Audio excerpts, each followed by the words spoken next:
What's up? Fire with Dad. We're live. What's going on, Dad? Fire with Dad, cha-ching, baby. Right, is that little mini Matt? It's Mini Matt. Mini Matt. Is he looking into your screen? Yeah. There we go. So this is my belated birthday gift. It took a while for the guy to make, which made sense because it's probably pretty hard, but he's got his orange shirt. Should have the logo. I got to get the logo painted on. That'd be pretty cool. I bet I get somebody to do that locally.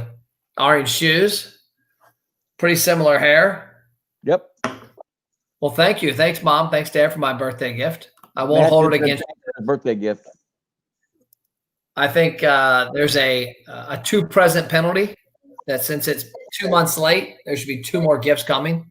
Now, if you remember right, when you did my bobblehead back in 2006, it was about 4 months late. Yeah, I know. So that's Where's your, 4 months present penalty. Where's your bobblehead? Right over here. Go get my it. bobblehead. Okay. Mom's $50. getting, Mom's getting like, $50 a penalty for getting a bobblehead. There we go. I'll put my screen down. Oh, I am. There we go. I can put him up on some books.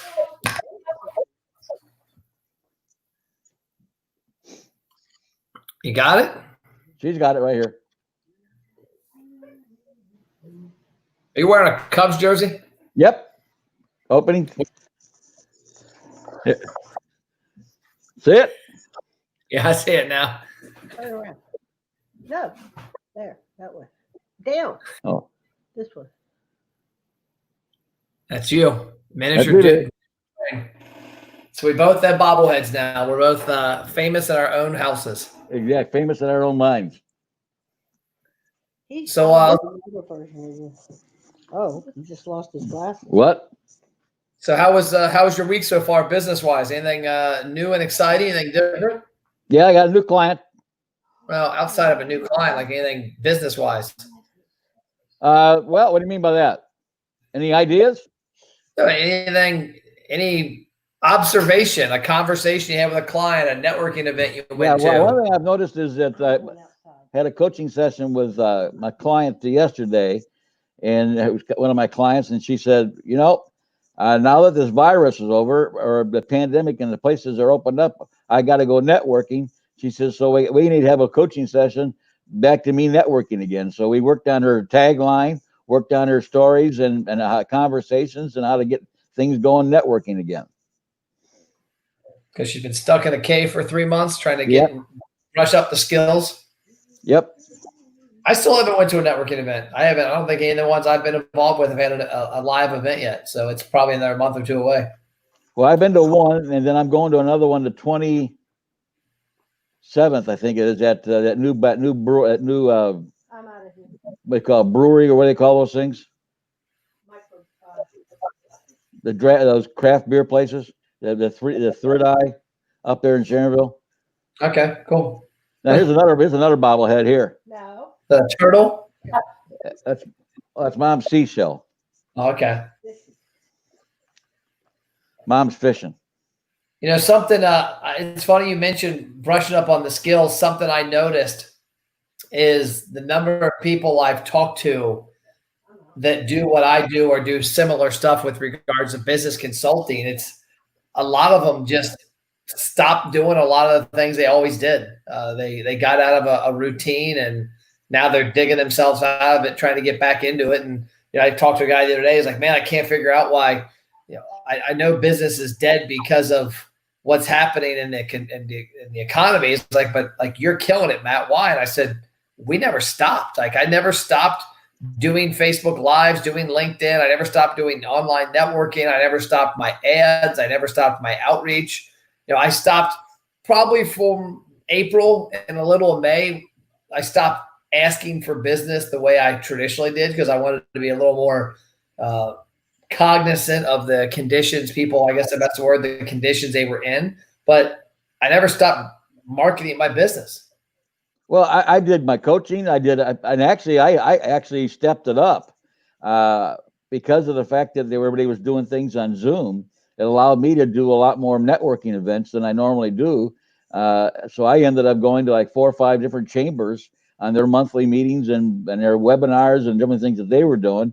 So I actually ended up with two or three new clients because I ended up with doing more webinars and actually got involved with more Zoom calls because I really couldn't drive all those places because there were a lot of them were, one right after another in the same day, where now I could go one at 4 o'clock, one at 5 o'clock, and one at 6 o'clock.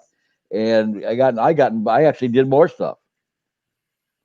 That's a good point. I hadn't thought about that. You're right, that if you were going to 5 different networking events, you got to travel and drive there. With Zoom, you can just end session, start session. I hadn't thought of that. That's a good point. But I think it was a shame to me that a lot of people. I mean, this was a good opportunity to obviously you're going to have some downtime regardless, but a lot of people just stop doing things, and I see that even outside the pandemic. I see it all the time that people that I deal with in business, whether it's a restaurant or whether it's an agency that we've trained, they get hot and heavy doing something. They land a few clients or they get a busy couple of weeks in the restaurant and they stop doing what got that activity. And take a day off. I mean, it's kind of like working out. It's imagine if, you worked out, you worked your butt off, and let's say you worked out for 2 months and got complete unbelievable results. You felt great. You're sleeping better. You looked better. Are you going to stop working out? No. They do. People do all the time. Yeah. I can't ask you that because you're the epitome of not working out. Well, I'm a perfect example of that. Okay, when I had my knee surgery a year and a half ago, I worked out for about 4 months religiously to get my knee back in shape, and got the knee back in shape. Was working great, and kind of all of a sudden I stopped working out. So for the next 12 months, I didn't do jack shit. That's where you're at now. And that's right. So now, guess what? I'm back to working out again now because after Tuesday night and falling apart because of the heat. Okay, and I needed to get back. I need to get my body back in shape again. Let's talk about that. I destroyed you in golf Tuesday night. You destroyed everybody in golf Tuesday night. Like that was. I just got. You had 39. Although you destroyed yourself on the last hole. Oh, I one shot. Yeah, I shot a 39 with. I had four bogeys and a birdie. I only had 3 bad shots the whole round. I know, and one of them was a second shot on number 8 and number 9. That was I usually hit that ball pretty good, and I sprayed it to the right in that big deep heather, and I couldn't even see it because of the sun. So I'm guessing that's where it went. But I rebounded. I got a bogey, so that's not terrible. Well, the thing I noticed about you on Tuesday night was that you hit your drives down the middle of the fairway. Okay, you were not in the rough the whole time like you normally are, and and all of a sudden now you're hitting the second shot from short grass, and it's a whole lot easier to put it right on the flag. Well, plus I was hitting my second shot on some of those par 4s from 100 yards out. Exactly, because you were hitting the ball down the middle of the fairway, hitting the ball a ton, and you're hitting it down the middle of the fairway, and it was rolling. And you were sitting right there in prime time location. And I think that's a product of. I was telling Mark earlier. I said I'm going to write down everything I did that day because I had 3/4 of a Met because I was hungry when I got there. I gave you the other part. I had a Red Bull like an hour ahead of time. I had a Gatorade around hole 5 or 6. I'm going to come up with what my equation was there because I'm going to give that credit. But no, riding with Dad, huh? Riding with Dad. Yeah, but you were a terrible caddy. Like the one hole you tried to give me advice after I messed the shot up. Well, I was going to give you advice. I kept asking what you were using, and you kept, and then you wouldn't tell me.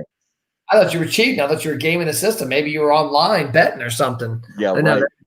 Maybe there's a line in Vegas on how bad I'm going to beat you in golf. I don't know. Maybe you're trying to Pete Rose it. But no, I noticed that this comes back to, I think, anything in life, business and everything. If you can notice what you're doing wrong and make corrections. 2 weeks ago, I realized when I was playing golf, I was too distracted, that I showed up at the course with 5 things on my head, on my mind. My shots that wouldn't go where I wanted them to go was because I wasn't really focusing on where I was aiming and what was going to make my swing correct for me. where the shaft of the club's pointed my belly button, not swinging hard, the club in the right place when I line up. And also the big thing for me is actually aiming. Is I have a tendency of looking here and then getting on the tee and I'm aiming over here. So I've been really focusing on Doug Martin from the Golf Ranch told me this. I don't know if he's still there or not coaching. I know he's probably one of the owners still. But he told me, find something that where you're trying to go and find a mark 6 feet in front of where your ball's at. And that way you can focus on getting your feet, your hips, and your shoulders lined up with that spot. And I focused 2 weeks ago. I was way too over. I was just not there. Last week, I actually was decent except for my aim. And I just wasn't tightening my abs and keeping my core in check. And I think I shot a 45 with 6 lost balls, 6 penalty strokes. I had 6 out of 9 holes. And I remember leaving that round and thinking, man, I shot a 45 and I lost a ball on 6 of 9 holes. And which one messes with you mentally because you're like, oh, crap. So that's why this past week I focused on about everything. I wasn't distracted by stuff. I focused on making a couple little corrections. So I made corrections every week. I think that's the same in anything you're trying to do, whether it's life or business, that nothing's gonna add up and make the correction now. But if you can realize the things you did wrong and just each week maybe eliminate a little less, you'll get there. Now, 2 things. One is you weren't on your phone as much. Yeah, I noticed that big time. You normally you're typing, texting somebody continuously, and you weren't doing that on Tuesday. Number 2, you just made a statement which you need to as well understand. You made a comment. I'm going to write down the things that I did, okay, and then guess what? Duplicate them. Actually, you're better off to analyze what you do right and duplicate it, and then sometimes analyze what you did wrong and try to change it. I remember a good story is Josh, what's his last name, from Texas Rangers, he used to play with the Reds. And, Josh Hamilton. Josh Hamilton. Okay, the year that he won the MVP and he won the home run derby and all that kind of stuff. He had a million home runs. What happened was this: he was batting like 356 going into the derby, and after the derby, he started batting about 214. And so the guys who were his managers go, oh my God, we got to get the thing fixed up. So they took him underneath the batting cage and started showing him films when he was batting 356 and started duplicating what he was doing right and not worrying about what he was doing wrong. And by duplicating what he did right, he ended up batting about 350 that year and got MVP. But one of the key things I always tell people is this: sometimes you're better off to duplicate what you're doing right and analyze that and continue to do that. That helps you get better. Okay. And I think it can happen in business too. When you look at your business, what are you doing right? What's working and why is it working? And do more of it. I heard a guy the other day was talking about opening restaurants. And he said a lot of times the secret to making more money in the restaurant business isn't having 5 or 10 locations. It's are you making as much profit and sales at the current location you have?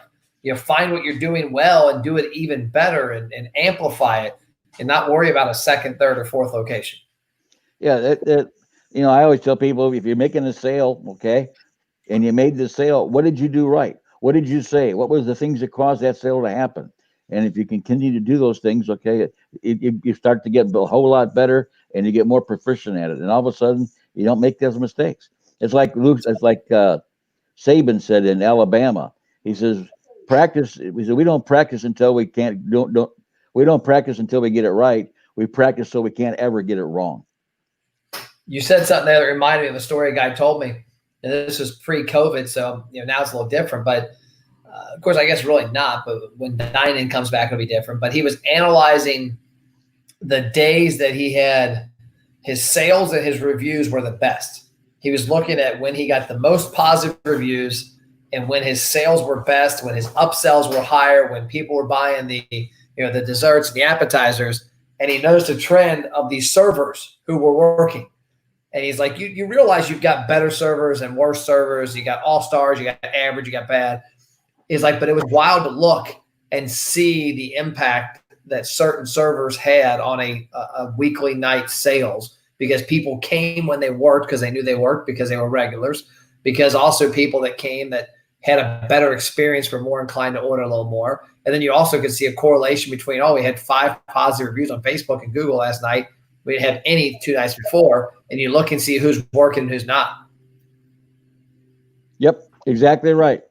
I mean, if you can duplicate what you do right, it's just amazing, because it helps you to, I think, progress a whole lot faster. Well, cool. That's all I got today. Well, that's all I got. By the way, you notice I do a palm tree behind me now? Oh, yeah. There it is. And also the Bobble Head mini mat, baby. Mini Matt. That's all I got. All right, have a nice day. Next Thursday. See you, Dad. All right. Bye.